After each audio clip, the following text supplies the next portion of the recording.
starting to feel the strain. Was it a bicycle?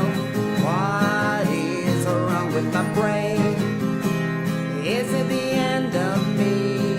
No, I must still believe. So I'm still alive, you see. Heck yeah, now I'm on my way. But let's stay focused, there's still a job in hand that we must do. Cameras start to click, we know what creating something new.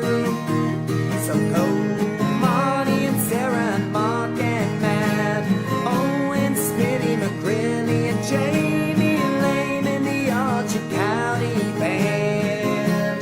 The Archie County Band. The Archie County Band. The Archie County Band.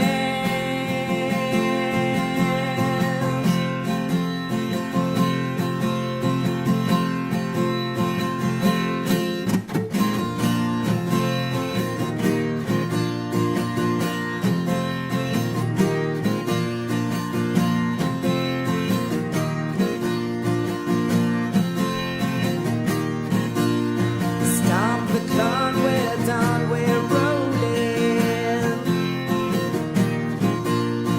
Sound the horn and sing that we are going.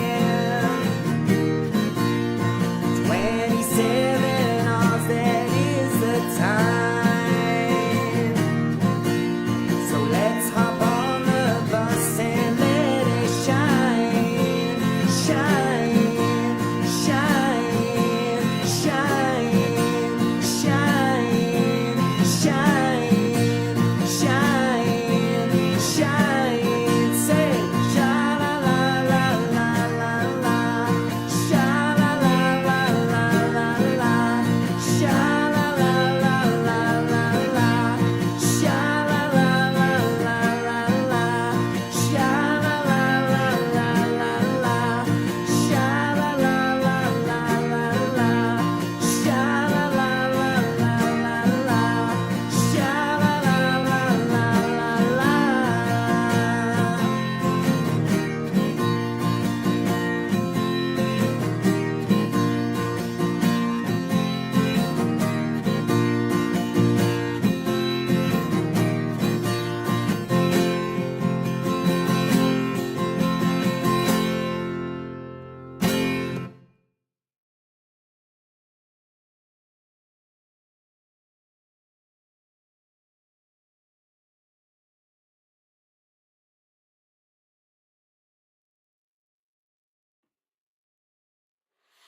Good morning, folks. You're very welcome to Bandido Talks. We are back again. It is going to be the conclusion of our special 3-part series. We have been engaged in a 3-part series called When Your Dad Dies. We went through part 1 on Friday morning. We went through part 2 yesterday morning. Now we are back for part 3, episode 37. When Your Dad Dies, Life After Death. Now, of course, the Bandido was talking yesterday all about remembering your friends, and we talked about wakes and funerals. And the Bandido, over the last 8 or 9 days, has met many people. And of course, when you shake hands with lots of different people and you're in the presence of large crowds, you can always pick up gremlins, and you can always be potentially exposed to some pathogen.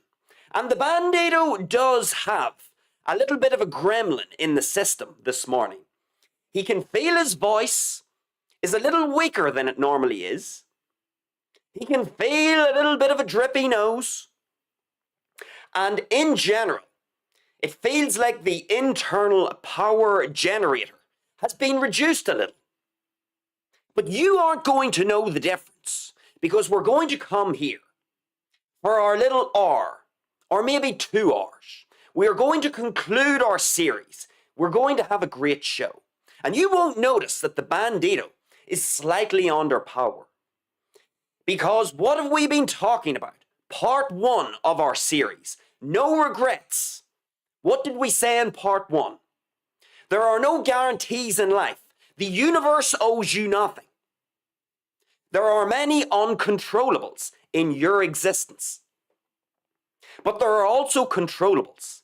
And the one thing that you have 100% control over is your effort and your ability to give your best in any one moment. And so the Bandido is going to give his best this morning. That goes without saying. Of course, yesterday morning we had part 2. Remember your friends. It was an excellent show.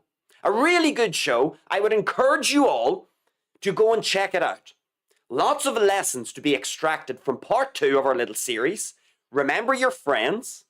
Don't get caught up in the hullabaloo, people, of wakes and funerals and all these people that you've met and all these people that you know.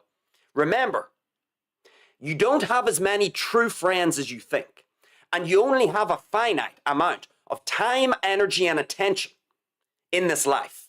And so you want to be funneling your time, energy, and attention towards people who are actually worthy of those finite resources and the most precious resources that we actually have. So we talked all about that yesterday. Check out both parts. Plenty of lessons, plenty of things for you to learn, plenty of things for the Bandido to learn. But we're back today for part 3. Now, before we get into it, of course, if you do enjoy our little live shows, feel free to give us a thumbs up, a little like. It's always appreciated. If you can spur us that charity. If you are joining us live for our show this morning, I would encourage you to get into the live chat. Of course, I will check all of our live chats. If we have any at the end of the show, we will go down through and see what it is that perhaps you folks are saying, what insights you have, what comments you are going to leave, valid or not valid, relevant or not relevant. We will get to all of the live chats at the end of the show. Of course, if you are watching this live show after the live event has concluded, then get down into the comments section. The same thing applies. Let me know what you think about everything that we are going to talk about this morning. And then finally, folks, if you like what we do here at Bandido Talks, if you find it interesting, insightful, valuable, or useful in some way, then feel free to subscribe to the channel. We have lots of stuff coming your direction. We are live Monday to Thursday over on Rumble at 11 a.m. So every Monday, Tuesday, Wednesday, and Thursday, we are live over on Rumble, Bandido Talks over on Rumble at 11 a.m. And then, of course, Friday to Sunday, Friday, Saturday, and Sunday, we are live here on YouTube at 11 a.m. So you have a live show every day of the week. If you just can't get enough of the Bandido, you can find them over on Rumble Monday to Thursday at 11 a.m. You can find them here on YouTube at 11 a.m. Friday to Sunday. So lots of live content coming your direction. Of course, we will have little snippets and excerpts from our different shows, that is. We will post those as well. For those of you who find the shows a little too long, you don't have the patience or the time to maybe go through a big, long hour and a half of a live show. We will post those as well. There will be some original music coming your direction. Lots of things, folks. If you want to be notified of all of these things, then subscribe to the channel. Head over to Bandido Talks on Rumble. Subscribe to the channel over there as well. You have lots of content. We will keep you entertained and informed. And so anyway, with all of that out of the road, folks, let us get into this morning's show. It is the final part of our 3-part series. When Your Dad Dies, Part 3, Life After Death. So, as I've already said in our little introduction, we've went through a lot already. Part 1, No Regrets. Part 2, Remember Your Friends. This morning, it's all about life after death. So we're going to lay this out, And then we're going to go down through everything and make sure that we are extracting the valuable lessons. Because of course, folks, you are going to be the one who benefits from all of this information. Perhaps all of your loved ones are still alive. All the people who you care about are still alive. And so you can perhaps listen to this. Listen to someone, the 31-year-old Northern Irish Bandido, who lost his father just over a week ago at 63 years of age. You can learn, perhaps, from the Bandido's experience and take some of the lessons from our shows, implement them in your own existence, and make sure that you are not overlooking some important things in your own existence. So we're going to lay this out. Life after death. Okay, so let's get into this. Now, when someone dies, we could say, I suppose, there are three perspectives that one could adopt when someone dies. We're going to go down through each of these perspectives. And then once we go down through each of these three perspectives, we're going to pull the camera back and we're going to have a look and say, okay, what is it that we can learn from this? What are the lessons? So let's go through the first perspective. When someone dies,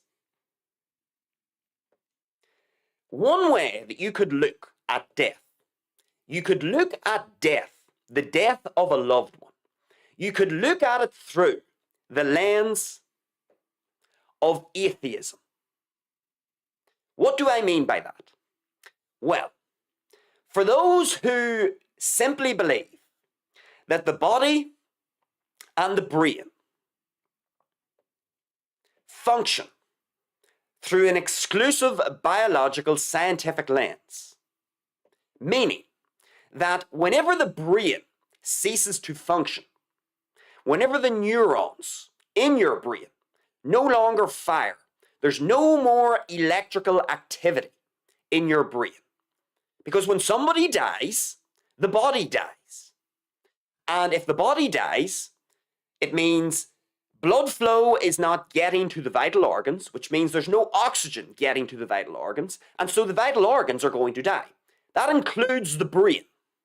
And so if the brain is not getting a consistent blood supply, it's not receiving oxygen and nutrition, that brain tissue is going to die. Now, why do I hone in on the brain? Well, the brain is where consciousness is produced.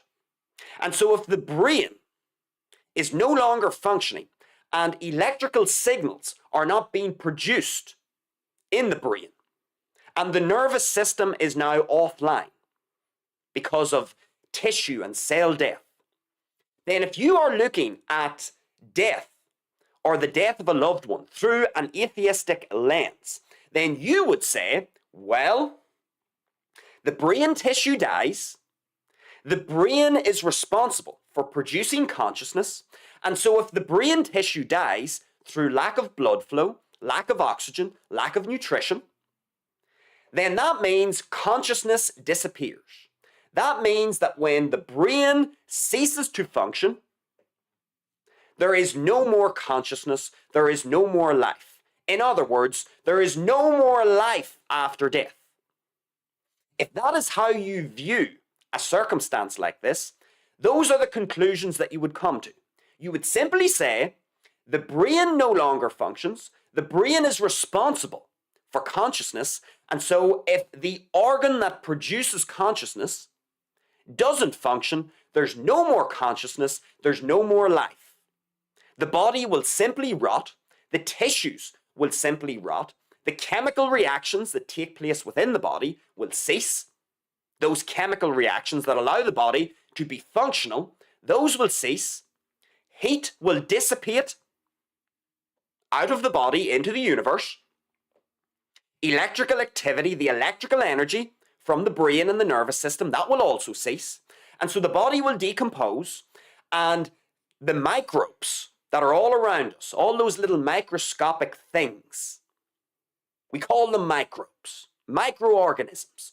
All of those things, they will then start to act upon the body, and they will transform the energy and rework it back into life's nutrient cycle, let's say. And so the body decomposes, and that's the end of it. There's no more life after death. The brain isn't functioning. There's no more consciousness. That's it. So that's one way to look at the life and death, perhaps we could say, of a loved one. It's all biological. It's all based and rooted in our knowledge of science, our current knowledge of science. I say an atheistic viewpoint or lens through which to view the death of a loved one. Basically, when the lights go out, when the electrical activity in the brain ceases, that's it. No more life after death. Okay, so that's one way.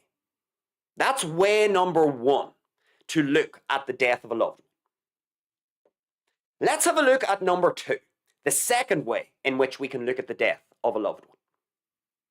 Well, we could look at it through a religious lens. Now, there are many different religions throughout the world. The religion that's going to be most applicable to the circumstance of my dad, the great Mattie Lennon, is going to be Catholicism, Christianity, okay, specifically Catholicism. So here in Ireland, the faith that Mattie was born into was the Catholic faith. And so Mattie and all of his friends and family were born into the same faith on the whole. And so if we just focus on Catholicism, because I know we could go into all of the other religions, but in this circumstance, we're here in Ireland, Catholicism is the most applicable religion to this particular circumstance. If I was living out in the Middle East, then it would be Islam. If I was living somewhere else, it would change again. But we're going to focus on Catholicism. So, you could look at the death of a loved one through a religious lens. Now, if we focus specifically on Catholicism, and I don't proclaim to be an expert on any of these religious doctrines, but let's just try and stick to the basics. Essentially, if you view the death of a loved one through a religious lens, like Catholicism, what are we basically saying? What are we implying, if that's how we see the world? Well, what we are implying is that, yes, the body of the person ceases to function. That is true. So all the biological things that I just explained a few minutes ago, they are all still in play. The body ceases to function. If we want to call it perhaps the vessel ceases to function. But if we, let's say, view this circumstance, the death of a loved one, through the lens of religion or Catholicism, we would then go a step further. So in our first way of looking at this, the very biological way, once the lights go out, when the brain activity ceases, there's no more consciousness, that's the end of the road. Full stop, no more. Through a religious lens, what we would say is we would go a step further. We would say, yes, the vessel or the body ceases to function. Yes, the electrical activity of the brain ceases. The chemical reactions that take place in the body no longer function. Blood flow to the vital organs and tissue ceases. No nutrition, no oxygen. The body shuts down and dies. Decomposes. The microbes and the microorganisms get around the body, decompose and engage in this process of decomposition. And then the nutrients that come from this decomposing tissue is fed back in to the planet's nutrient cycle. That all still applies whenever we talk about this through a religious lens. It's just with a religious lens, what happens? Well, what we will say is we have this thing called a spirit. The spirit that gets housed within the vessel or the body, that then leaves the body, and it then ascends into a higher plane, this place that we call heaven, we could say. So the spirit leaves the vessel, the spirit of the person, and it then goes up into this place called heaven, where there is a judgment by God. God will then I suppose, purge the person of their sins and will be granted access to heaven, to eternal life, we could say. So that's a second way to look at the death of a loved one. Yes, the vessel dies, the body dies and decomposes, but the spirit of the person ascends into this higher plane that we call heaven. It rests in the presence of God and all of the other spirits that have passed on throughout human history. They all reside in this location. They have this eternal existence. They live an eternal life. And they live the rest, these spirits live the rest of their existence in the presence of God. Okay, so we have the religious, and that's why we go through all of these ceremonies or rituals whenever we look at this through a religious sense or a religious lens, we could say. We have the wake, we have the funeral. We have to go through these rituals so that the spirit can ascend and stand before God for its judgment, to be purged of its sins, and then to be granted eternal life.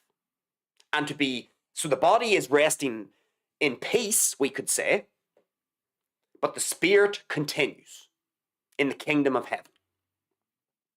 So that's a second way that we could look at the death of a loved one. Through that lens, a religious lens, the lens of Catholicism. What is the third way? So the third way would be as follows. This is another way that we could interpret the death of a loved one. So we have the vessel or the body of the person. All of the same things apply. All of the biological speak that I've just given still applies. Electrical activity in the brain ceases, tissues die, decompose, or fed back into life's nutrient cycle through microbial decomposition. All of that still holds. So the vessel dies. The tissue of the vessel dies.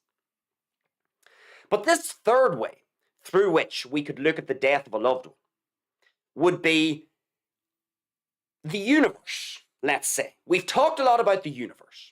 So in our second way, we talked about religion, the kingdom of heaven, God, judgment before God, granting eternal life, all of the rituals that go into ensuring that the spirit or the soul of this person ascends into heaven.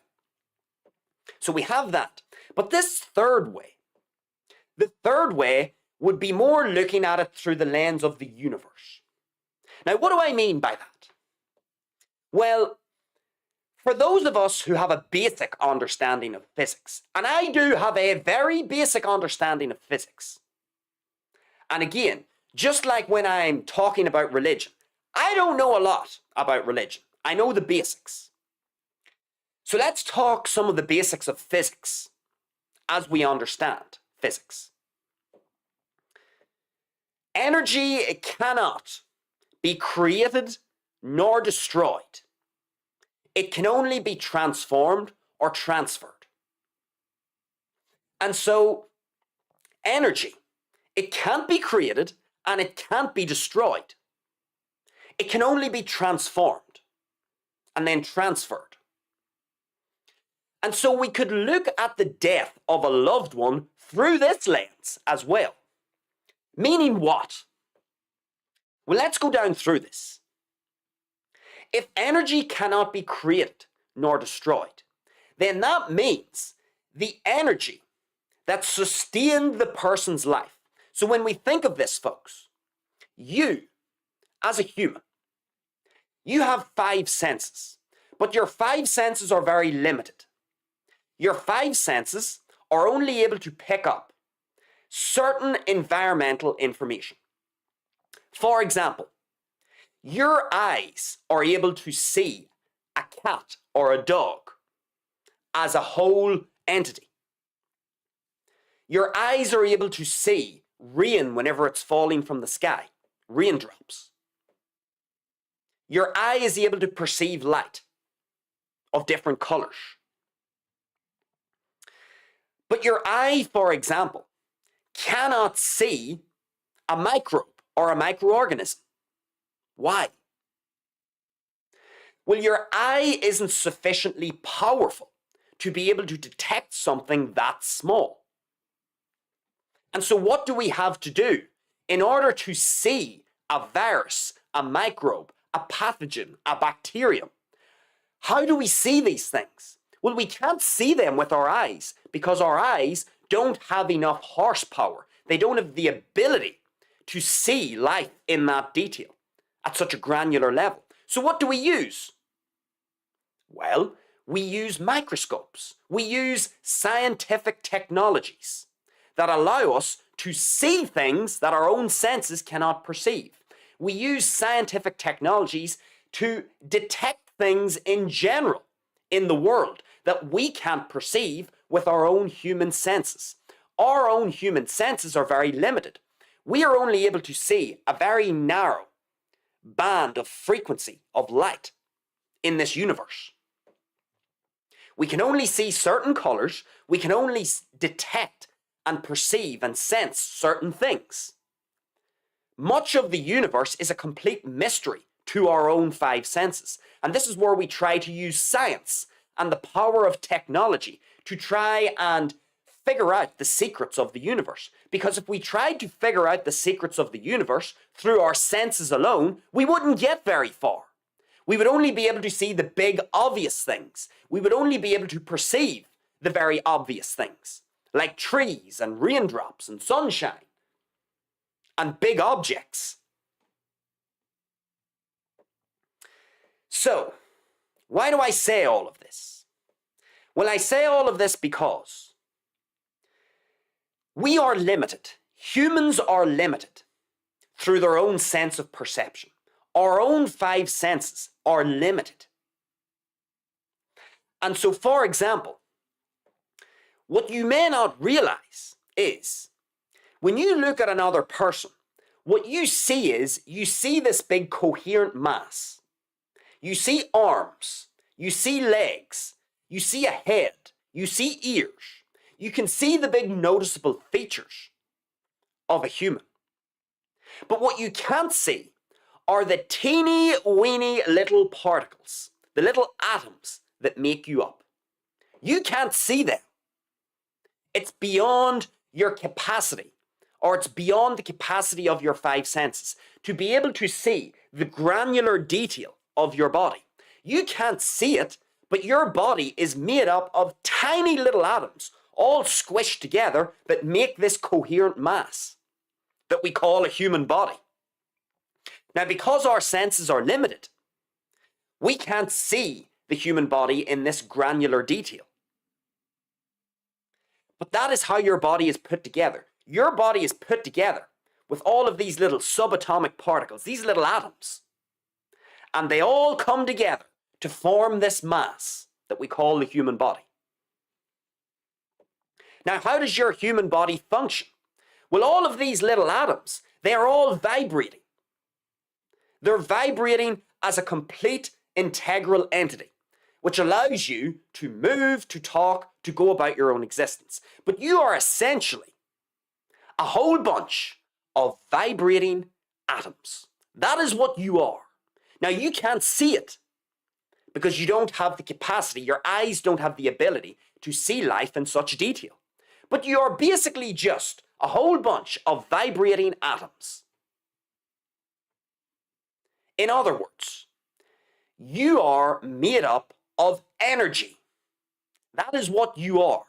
You are just a big energetic mass. Because all of these little particles, what are they? They are producing energy when they move, when they vibrate. So you're just a big energetic mass. That's what you are. Now, why am I saying this? Well, I'm saying this because, to go back to the start, energy cannot be created nor destroyed. It can only be transformed, and so transferred throughout the universe. So if you are made of energy, and energy can be neither created nor destroyed, then that means when someone dies, when a loved one that you care about dies, if we were to view the death through this lens, this lens of the universe and energy, if we understand that we are nothing other than vibrating atoms, in other words, we are just an energetic mass, if we understand that, then we could then make the argument and say, well, hold on.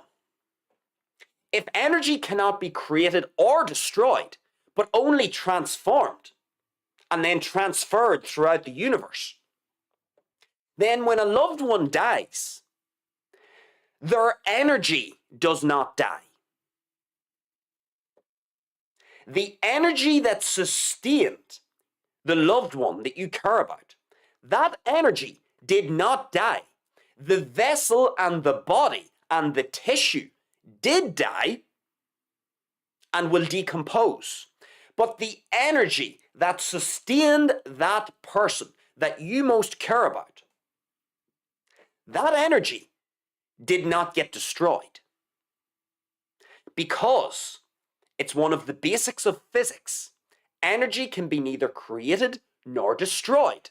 And so, if we were to view the death of a loved one through this lens, we could then say, well, okay, the vessel has died, but the energy that was powering the vessel simply transformed. It was not destroyed. It was simply transformed, and then it was transferred out into the wider universe.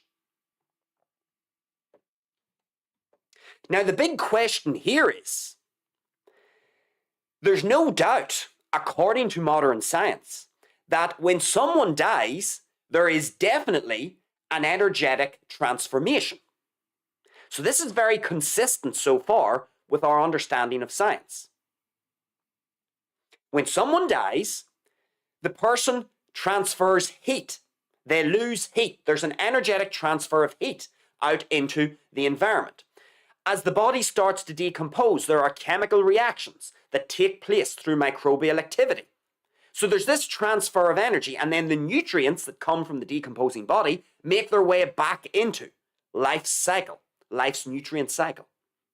So there's definitely an energetic transfer. And as we know, energy can neither be created nor destroyed.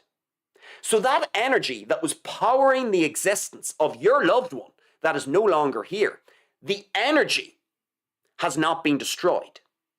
The energy has been simply transformed into a new format.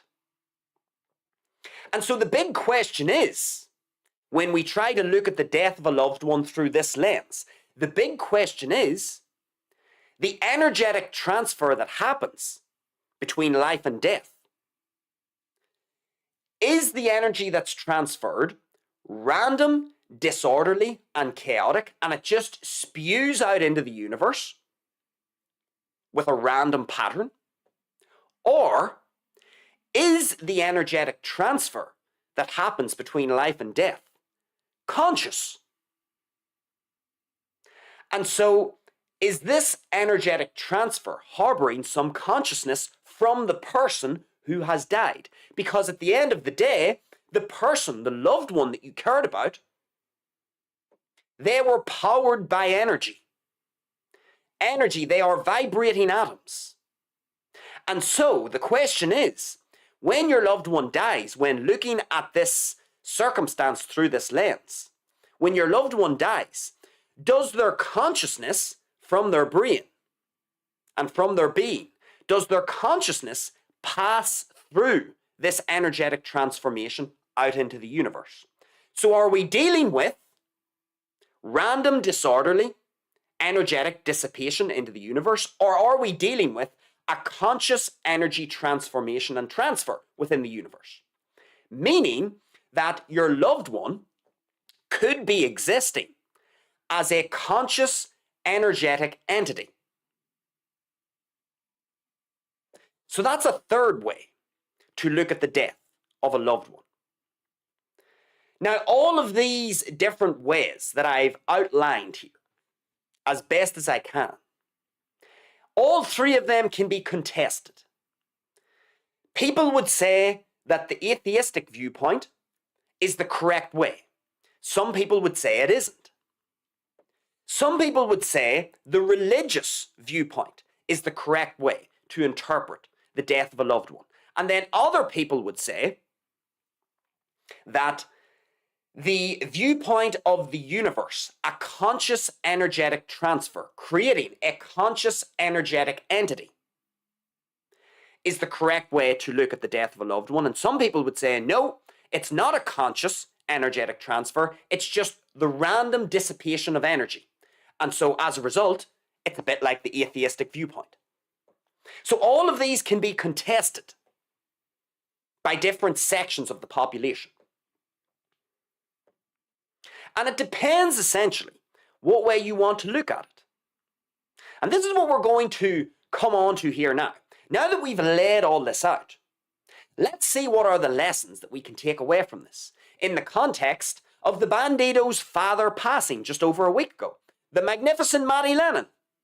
So, is it the case here that Mattie Lennon simply died, the brain activity has ceased to function, the lights are out, and that's the end of the story? That's one way that I could look at my father's passing, the atheistic viewpoint. When the brain stops, there's no more consciousness. Consciousness comes from the brain. If the brain isn't functioning, there's no consciousness, and that is the end of the person. They will simply decompose through microbial actions, and their nutrients, the nutrients from their body, will be recycled back into the world, or into the planet, or into the universe. That's one way I could look at my father's passing. The second way that I could look at my father's passing is, well, through a religious lens, or the lens of Catholicism. I could say, well, actually, yes, his body has died. The vessel that was housing his spirit or his soul has not died. So the vessel is gone, but the spirit and the soul has ascended into this higher plane that we call heaven. The soul or the spirit has stood before God. God has then purged the soul or spirit of all its sins, and it has now been granted eternal life. And it lives the rest of its existence in the presence of God and all of its brothers and sisters that have fallen before it. So I could look at my father's death through that lens and basically say the wake and the funeral and all of the ceremony and ritual that accompanies those things was a part of allowing his soul and spirit to leave the body and ascend into heaven with God.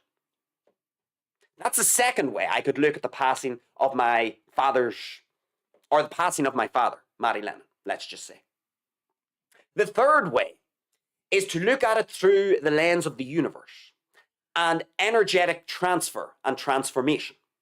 So again, I could look at it and say, well, yes, again, the vessel and the body, which is nothing other than vibrating atoms that our human senses cannot detect.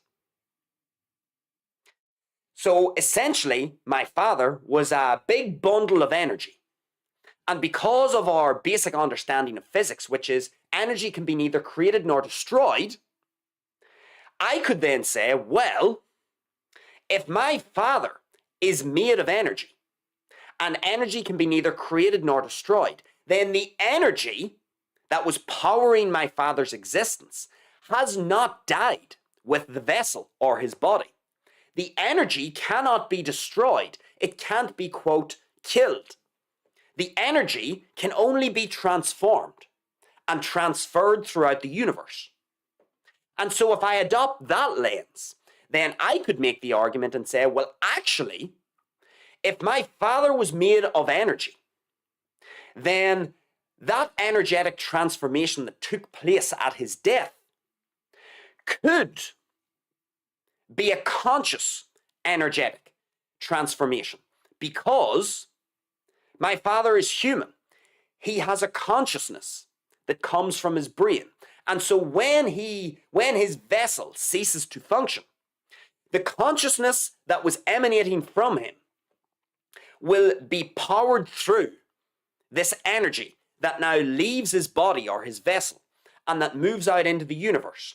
And so he is a conscious energetic entity. His vessel no longer functions. In other words, his body no longer functions and it will decompose through microbial activity. But looking at it through this lens, I could then say, well, his consciousness was transferred through the energy that left his body. And so he exists in the universe as this conscious, energetic entity. And because human senses are so limited, it makes it difficult for me to perceive or see this conscious, energetic entity. But if I'm able to remove distraction from my life, if I'm not so inundated by social media and distractions and all the noise that comes with the modern environment, if I were to go out and live a more primitive human existence, out in the forest, out on the savannah, in a natural environment, I might be able to tap into this conscious, energetic presence of my father or some other loved one. But if I continue to get bombarded by noise, by distractions of the modern environment, then I may not be able to detect his presence because I'm distracted, because my senses are being bombarded by other stimuli. And so if I moved out into a location where there are fewer distractions, fewer supernormal stimuli to divert my attention elsewhere, then I would be able to sense his presence, perceive his presence. I could look at it through that lens. That is also how I could view my father's passing. Now, having laid all of that out, what are the lessons that we can extract from all of this? Well, as I've already said, it's a matter of your own perspective. As I've already said also, all three of these ways can be contested. There's no definitive way at present to fully exclude one or the other. Each has their own plausible explanation. Now, some people may think the explanations of each of the three, or one or the other, mightn't be satisfactory. Some people might say, well, the atheist viewpoint, I don't like that because of this, this, and this. The religious viewpoint, I don't like that because that contradicts some things that we know about science. And then the viewpoint of the universe and energetic transfer, well, that sort of makes sense, but the idea of consciousness being transferred in this sort of energetic transformation between life and death, that doesn't really make much sense to me. And then some people would say, well, that actually makes a lot of sense. In other words, people can contest all three. You can make an argument for all three. You can make arguments against all three. So what should we do? Well, this is the thing, folks. The reality is, we know a lot about the world. Modern day science has been able to uncover a whole bunch of the universe's secrets.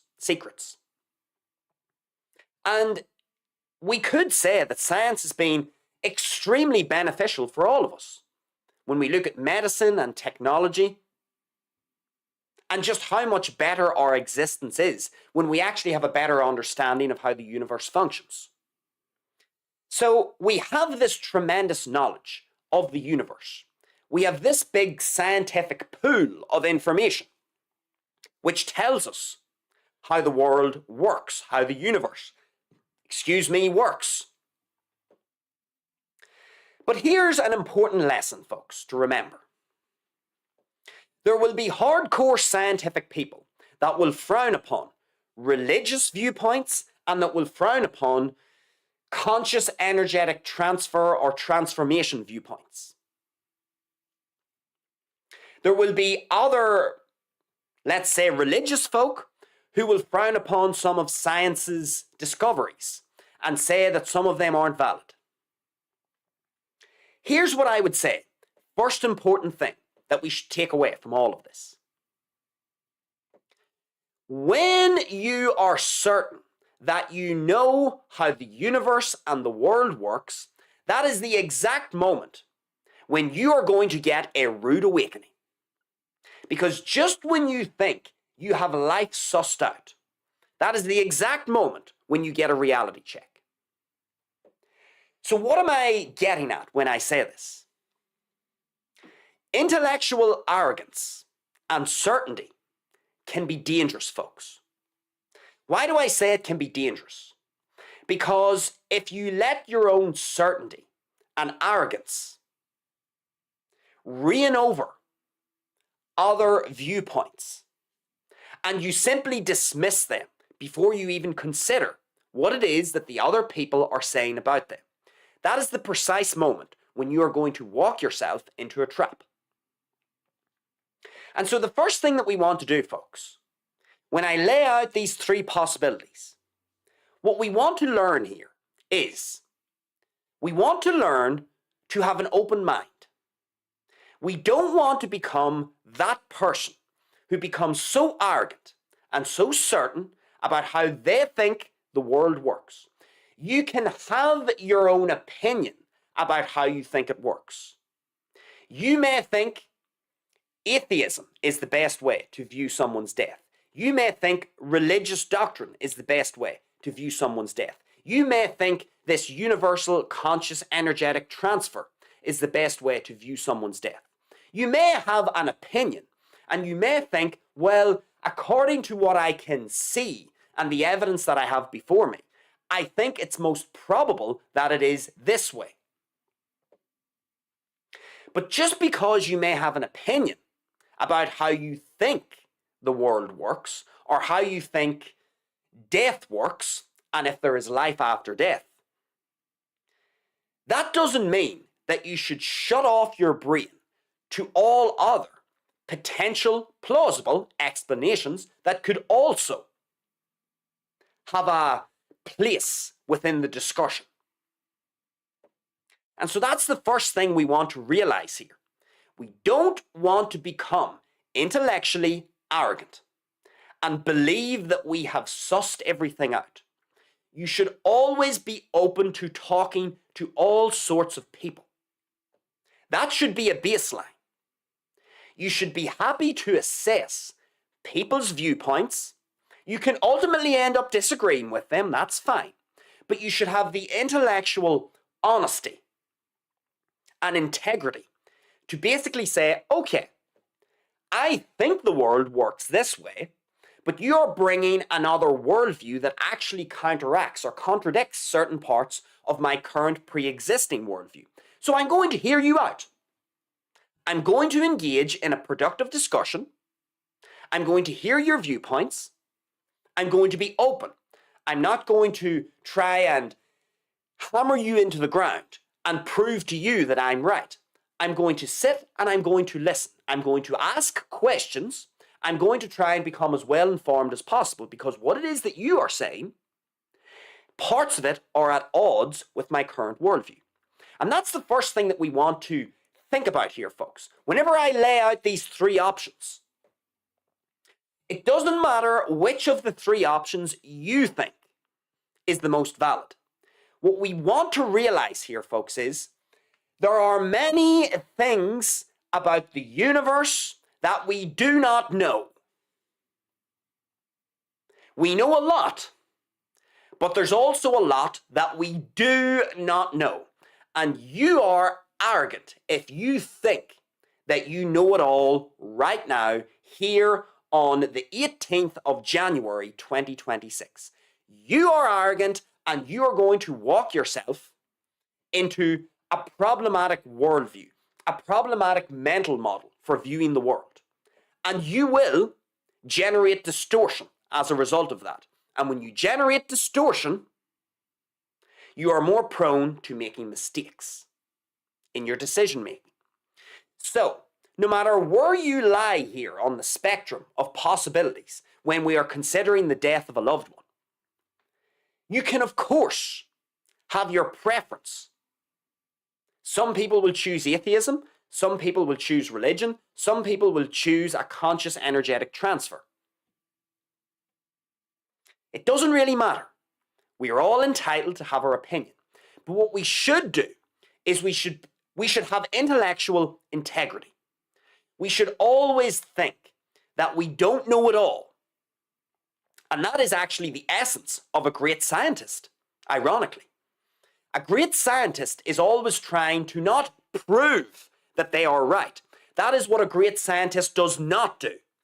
A great scientist is always trying to disprove what it is that they know. They aren't trying to prove what it is that they know to you or anyone else. They are trying to disprove. And that is the most beneficial mental model one could say to adopt. Because that means you never get sloppy. You never get arrogant. And then if you never get sloppy or arrogant, that means you are less prone. The probability of you overlooking something is less likely to happen. So that's the first thing I would say.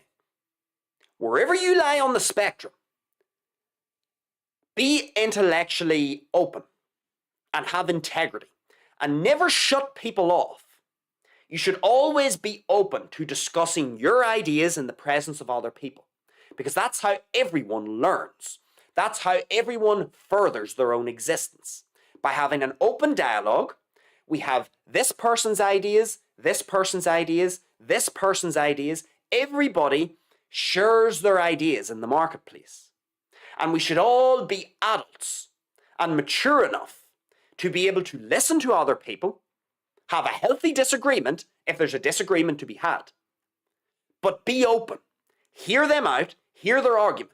It doesn't matter how ludicrous you think it is. Because if you start to go down an intellectually arrogant pathway, that is where you are going to start overlooking things, and it is where you are going to start generating distortion in your own worldview. And when you generate increasing amounts of distortion, that is where you start to make mistakes. And when you make lots of mistakes over and over again, without understanding why you have made them, that's a problem for your own existence. So that's the first thing that I would say. The second lesson that I would say we can extract from this is today's episode is called, this final part, part 3, Life After Death. Now we can look at this in two different ways. We can literally look at it from the perspective that we've already talked about. These 3 different ways to assess when someone we care about dies. So this idea of, does the person live on or does the person not live on? And if the person does live on, in what way do they live on? Is it in a sort of religious sense, through a spirit or a soul that ascends into heaven? Or is it through this sort of conscious transfer of energy? When the body dies, the energy doesn't die with the dying vessel, it simply transforms and transfers out into the universe. And is there consciousness within this energetic transfer? That's one of our possibilities on the table. So that's what we've been talking about so far. But the name of our show, Life After Death, it can also have another meaning. When someone we care about dies, we all know this, folks. Death is inevitable and it is natural. We've talked about this throughout our shows already, part 1 and 2. The universe owes you nothing. And whenever you come into life's game, you sign a contract whether you realize it or not. And the contract says there are no guarantees. And the contract also says that death is an inevitability. Death of the vessel, death of the body is an inevitability. That is going to happen. Because there's only so long that your cells and your biological mass can exist for before it ages. Or before disorder enters into the body that we call illness. So, what we want to remember here, folks, is yes, we can look at life after death from the perspective of the loved one. And do they live on? And of course, no matter where you sit on that spectrum, you should have an open mind and you should consider other viewpoints. It's fine to have an opinion, that's no problem. But you should always be intellectually open and have integrity. That's fine. But life after death can mean something else as well, folks. When your loved one dies, no matter what happens to them, whatever fate awaits them after they ultimately pass on, you are still living. You still have the gift of life. And so you have to ask yourself, when a loved one dies, of course it is sad. We've talked about this before. Sadness is normal and natural. But you also have to remember that after death, there will still be life, because you are still living. And so you need to ask yourself, okay, I would have preferred if my loved one didn't die, obviously. But I'm still able to live. I still have the gift of life.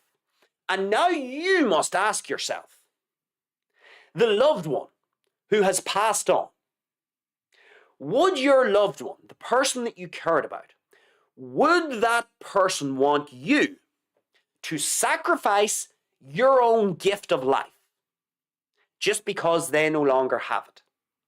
Would they want you to sacrifice your own existence, to wallow, to be unproductive, to not be industrious, to not be a good human while you still have the gift of life?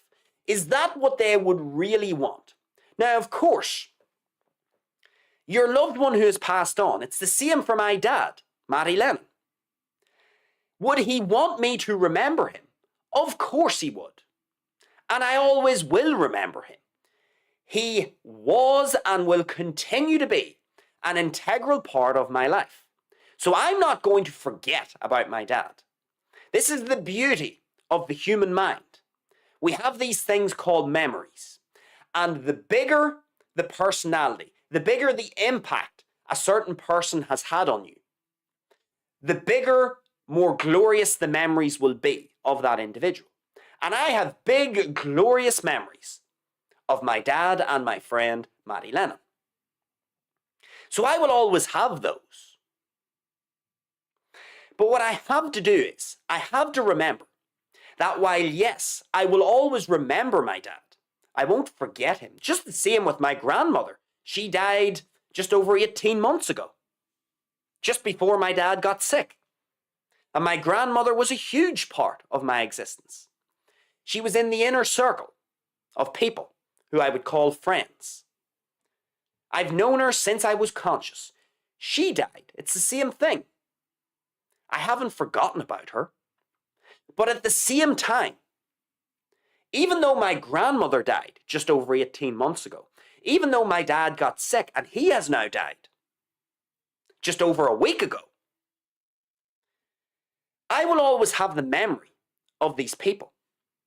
But I also need to be fully conscious of the fact that I still have the gift of life. They no longer have the gift of life. We can speculate. We have all these options on the table about where somebody goes after they die. So if they have went on into some eternal existence in heaven, if they have went on into some conscious energetic state that flows throughout the universe, and whose presence we can actually detect and perceive if we are paying attention and our senses aren't being distracted and overwhelmed. Whatever awaits them after death, what we must remember, folks, is that right now, we all have the life or the gift of life still. And we don't want to forget that. And the reason why I say this is because our loved ones wouldn't want us to forget that we still have the gift of life. They would want us to go out and be the best version of ourselves that we can be. It would actually pain them to watch you forsake your own existence, sacrifice everything that you were going to do, all of your goals, all of your ambitions, just because they have passed on. That would pain them. It would pain most people. Most people who you care about and most people who care about you want the best for you. I want the best for all the people I care about. All the people who care about me want the best for me. If we all truly care about one another, then we wouldn't want to watch someone that we love and care about literally sacrifice their own existence through wallowing and descending down into this big deep well of self-pity and not maximizing our own life while we still have it. That would be a tragedy. And so that's the second big lesson that we take from all of this. Yes, your loved one has passed on. Of course, you wouldn't have wanted this to happen. That is true. But you still have the gift of life. And folks, if you want to honor your loved one, let me tell you, on the balance of probabilities, the best way that you can honor a loved one, someone who cares about you and you care about them, the best way to honor them is to pick yourself back up and go out and live your existence in the best way that you can. You go forward in your life, giving your absolute best, seeking to find the best version of yourself and to optimize your own life. That is the best way to honor anyone who you care about that has passed on. That is what they would want you to do if they truly cared about you. They would want to see you become the best version of you. And it would be a tragedy if you didn't do that. It would pain them. Think about it, folks. If they are watching you from some location that we cannot detect, we haven't got the scientific tools to detect heaven, we haven't got the scientific tools yet to detect a conscious energetic presence in the universe. Let's say they are watching you or observing your existence from any of those locations. How much would it pain them to watch you sacrifice your life and not become the best person or version of you that you could be? And that's why the big secondary lesson that we take from all of this, besides being intellectually open and having integrity and not believing that you know it all, that's one lesson. But a secondary lesson here, folks, of equal importance is to realize that the best way to honor any loved one who cares about you and who you cared about, the best way to honor them is to get up off your hole and to be the best version of you. That is all anybody wants from you in this life. All the people who care about you, all they want is for you to become the best version of you, for you to get the most out of the gift of life. They want you to squeeze that orange dry. And it would be a tragedy if you leave some orange juice still within the orange that you're trying to express. That would be a tragedy. That would be a waste of energy. That would be a waste of life. You want to squeeze all of that juice out of the orange. You don't want to leave half of the orange full of juice. That's a waste. And so your loved ones would want you to go about your existence and try to get yourself in optimal circumstances and to be the most valuable person you could be, to be the best, let's say, most representative version of who you could be, given your own gifts, talents, limitations. That's what they would want. That is how you honor them. Wallowing unnecessarily, basking in your own self-pity, that is not honoring them. And that is not what they would want if they truly cared for you.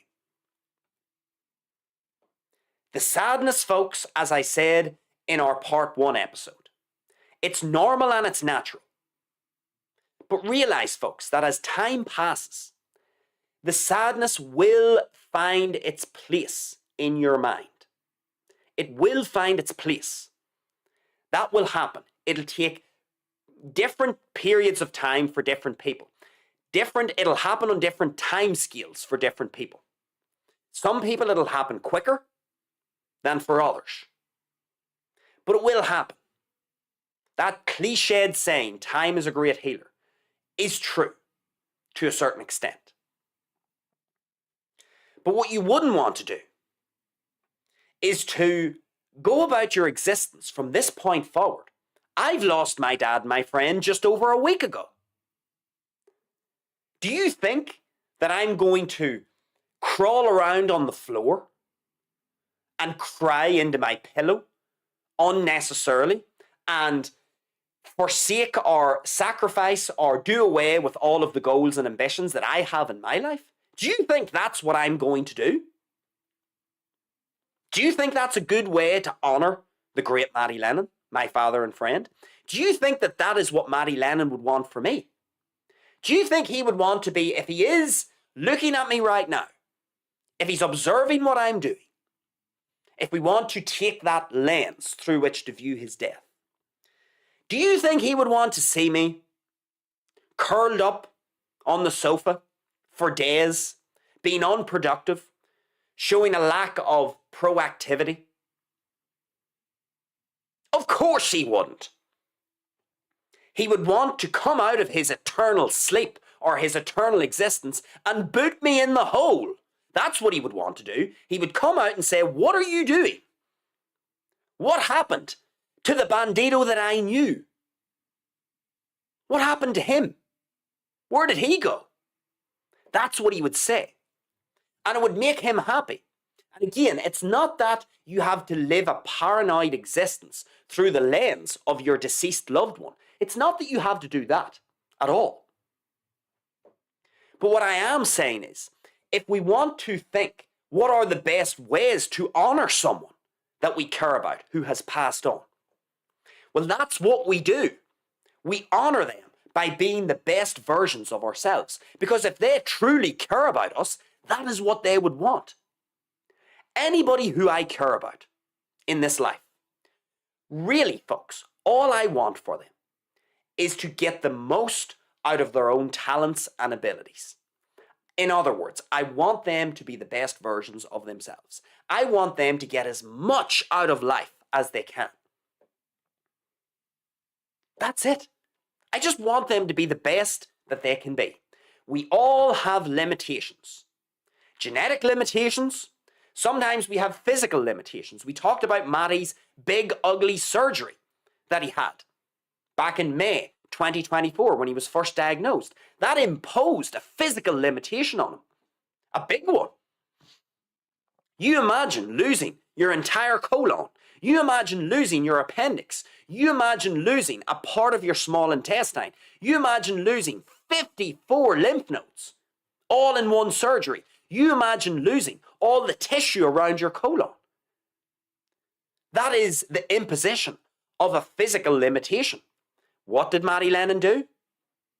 He got back up and he tried to be the best version of himself. He continued to seek for the best version of himself despite the physical limitation that he was now having to live with. And as I've said, we all have genetic limitations. I mean, I would love to have been a doctor, a medical doctor. I think I would have made a really good medical doctor.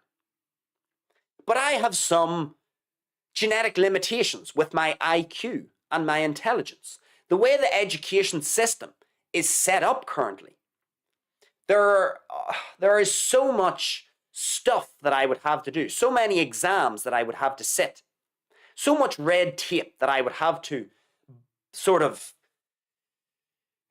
let's just say, make my way through. So many things that I would have to accomplish, so many things, tests that I would have to pass in order to become a medical doctor. I would love to be it. But the thing is, I just don't have the raw IQ or intelligence to do it. And that's fine. That's not me being defeatist. That's just reality. I don't have the IQ. to be able to go through that rigorous process. Now, of course, should someone have to go through 7 years of university to become a doctor? Should someone have to go through all of these examinations to become a doctor? Of course not. It's a load of bollocks. It's a deliberate obstacle that is put in front of people so that the little club, the little medical club, can stay nice and small and easy to control. Of course you don't need 7 years of education to become a medical doctor. What a load of shit. Not at all. But that's the way the world is. That's the obstacle that I would need to overcome to become a medical doctor. And I know that I just don't have the raw horsepower, the intellectual capacity to go through those 7 years, to pass all of those examinations, biochemistry, chemistry, physics, all of the difficult biology, all of that. Now, you don't need to know all of that on that scale to become an excellent medical doctor in reality. Of course you don't. That's just education and state-funded institutions sticking their nose in and making it difficult for people to actually accomplish these things. Of course you don't need all those qualifications to become a good medical doctor. It's a load of bollocks. But that's the way the world is set up. And so the reason why I'm even saying this is because I have genetic limitations.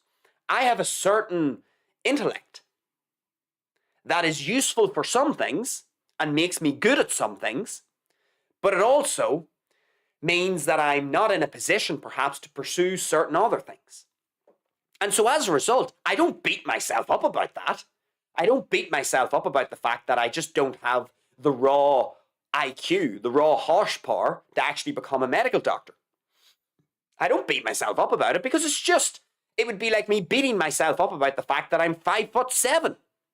I'm 5'7". I can't do anything about it. I can't go and get a procedure that's going to make me 6'3". That's just a genetic limitation. And if you can have physical genetic limitations, you can certainly have psychological genetic limitations. And that doesn't make me a defeatist. Or that doesn't mean that I have a defeatist outlook on life.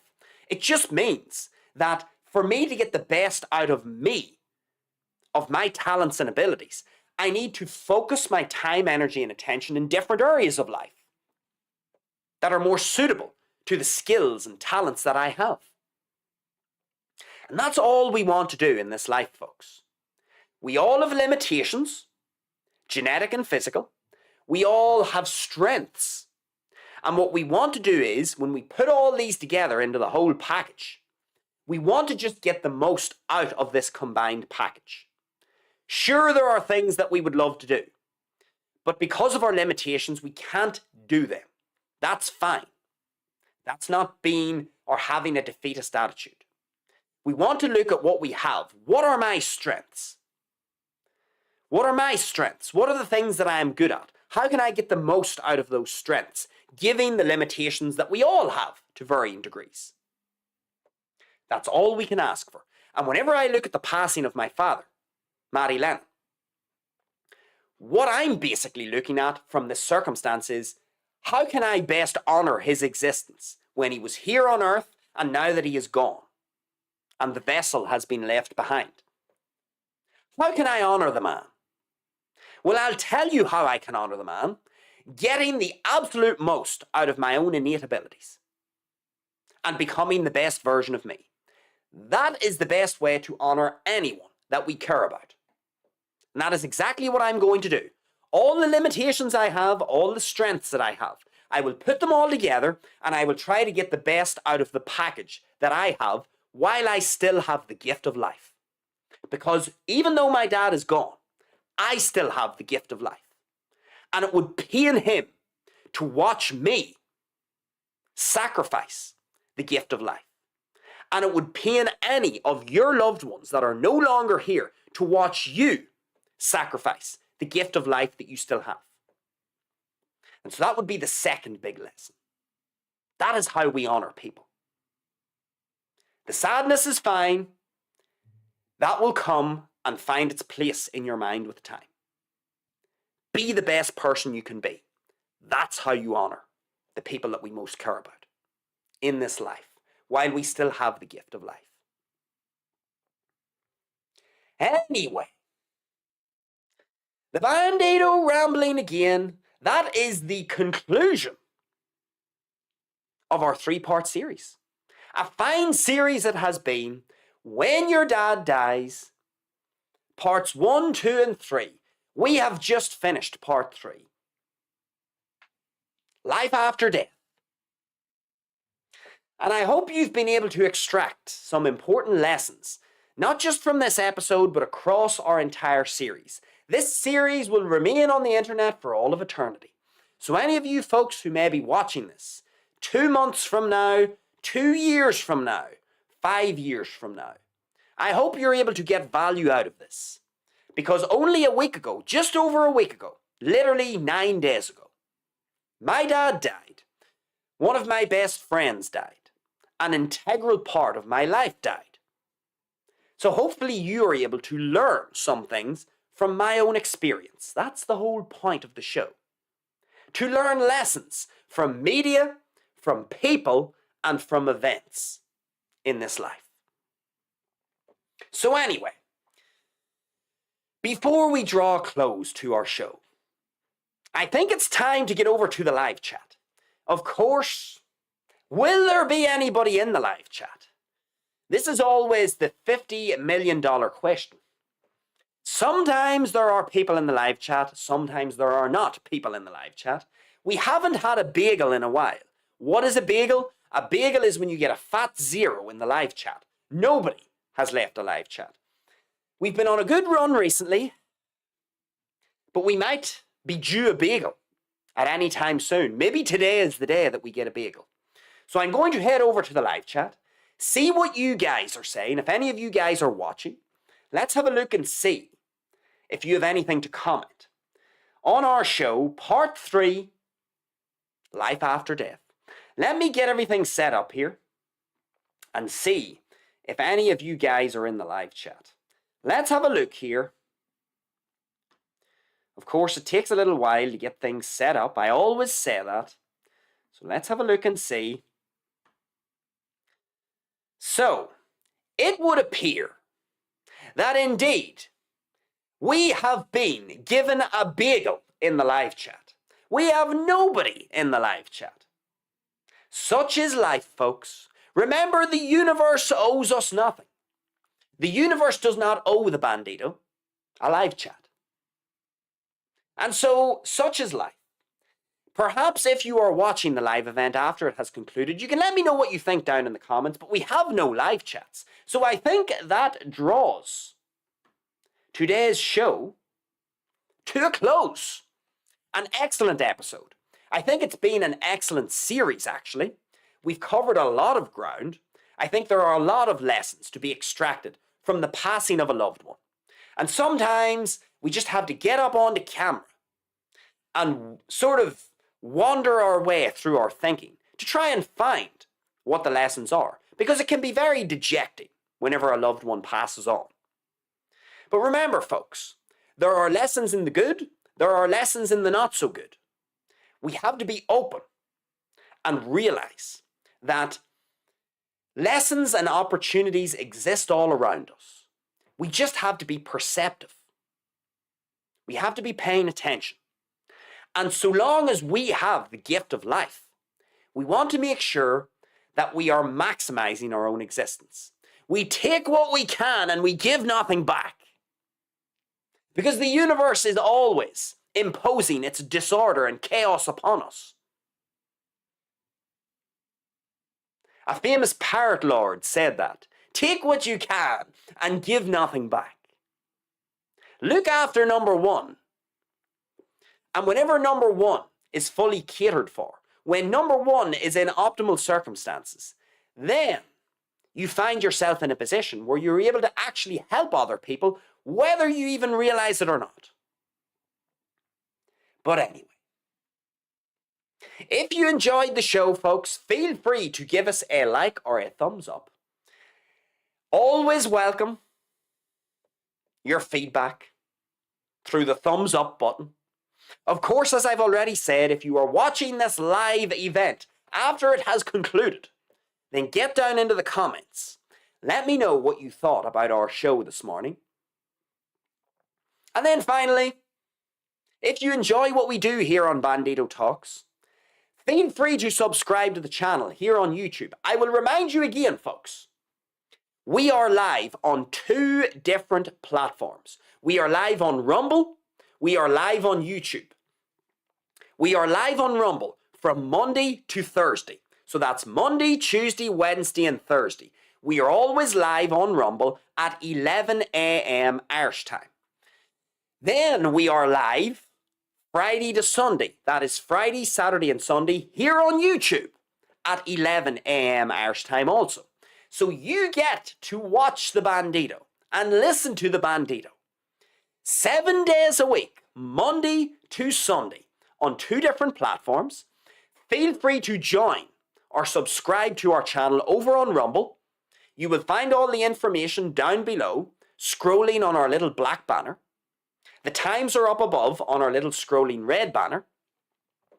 So Monday to Thursday on Rumble at 11 a.m. Friday to Sunday here on YouTube live at 11 a.m.